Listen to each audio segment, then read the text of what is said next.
Universitas Wadaya Gunung Jati. Kali ini aku akan membahas materi mengenai human capital atau modal manusia. Yuk kita simak video berikut ini ya. Human capital atau modal manusia. Arti dan penting human capital. Istilah human capital pertama dikemukakan oleh seorang ekonom pertama, Theodore Schultz, yang berpendapat bahwa peningkatan kesejahteraan pada perusahaan tidak tergantung pada tanah, peralatan, energi, sumber daya, melainkan pada kompetensi pengetahuan dari pegawainya. Nah, di sini terdapat human capital terdiri dari 4 hal. Yang pertama kemampuan, kedua perilaku, ketiga usaha, dan keempat waktu. Jadi, dari semua ini dimiliki dan dikendalikan sepenuhnya oleh pegawai.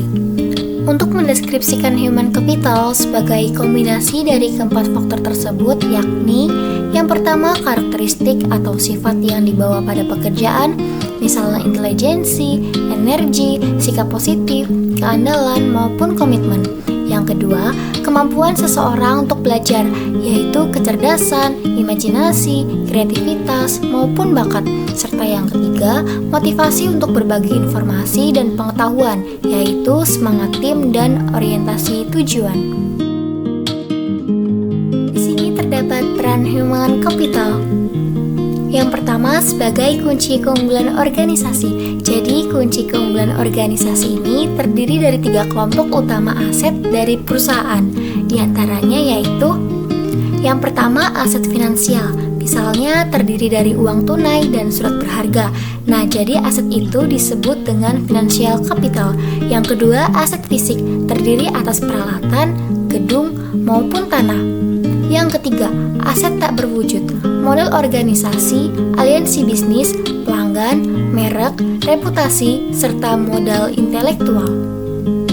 Nah, jadi yang kedua, terdapat hubungan kompetensi karyawan dengan human capital. Jadi dalam meningkatkan kompetensi karyawan, tantangan utama yang harus diperhatikan yaitu kompetensi ini harus sesuai dengan strategi bisnis dan kompetensi perlu diciptakan melalui lebih dari satu mekanisme. Berikut ini 5 cara untuk meningkatkan kompetensi karyawan yaitu 5B. Yang pertama, buy atau membeli, menggantikan sumber daya manusia yang lama dengan yang baru dan memiliki kualitas yang lebih baik. Yang kedua, terdapat build atau membangun. Investasi ini dilakukan terhadap sumber daya manusia untuk bisa meningkatkan kualitasnya supaya lebih baik.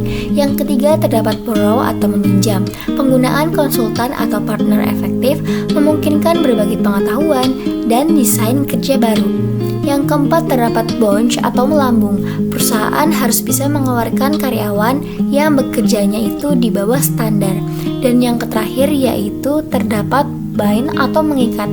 Nah, jadi mengikat karyawan itu jangan keluar merupakan tindakan kritis pada semua tingkatan. Selanjutnya terdapat transformasi peran divisi sumber daya manusia, model konseptual yang dikemukakan oleh Ulrich, dan terdapat 4 peran sumber daya manusia, yakni sebagai berikut. Yang pertama, yaitu Departemen Sumber Daya Manusia harus mampu menjadikan partner bagi manajer lini dan manajer lainnya. Yang kedua, membantu tercapainya efisiensi administrasi dan memastikan bahwa kualitas tetap terjaga. Yang ketiga, Departemen Sumber Daya Manusia harus bisa menunjukkan komitmen terhadap manajemen untuk meningkatkan kontribusi karyawannya. Serta yang keempat yaitu Departemen Sumber Daya Manusia harus bisa membantu proses serta meningkatkan kapasitas organisasi. Berikut ini terdapat 3 tingkat kompetensi dalam sistem pengukuran human capital.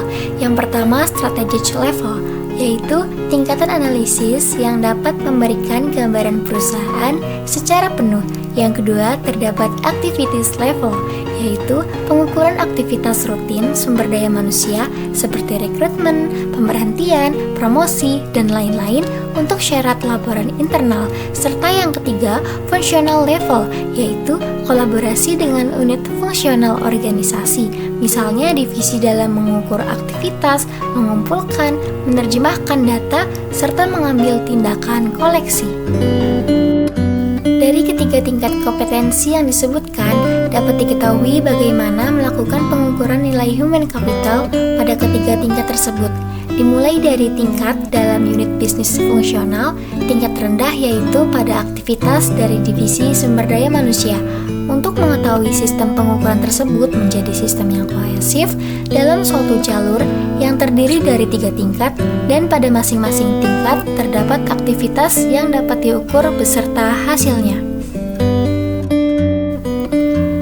Jadi di sini terdapat perubahan paradigma karyawan. Pandangan perusahaan yang hanya pada cost dalam pengelolaan human capital harus ditinggalkan. Artinya, investasi dalam sumber daya manusia dipandang bukan sebagai biaya saat ini, melainkan investasi aset masa depan. Mengidentifikasi human capital. Yang pertama terdapat commodity skill, yaitu kemampuan tidak spesifik untuk bisnis dan dapat diperoleh bagi setiap bisnis, misalnya kemampuan mengetik maupun kemampuan komputer. Yang kedua terdapat leverage skill, yaitu pengetahuan yang tidak spesifik untuk perusahaan industri, tetap relatif perusahaan tertentu daripada perusahaan yang lainnya. Misalnya programmer di bank berbeda nilainya dengan programmer di perusahaan komputer. Serta yang ketiga terdapat proprietary skill, yaitu pengetahuan spesifik bagi perusahaan, misalnya hak paten dan merek.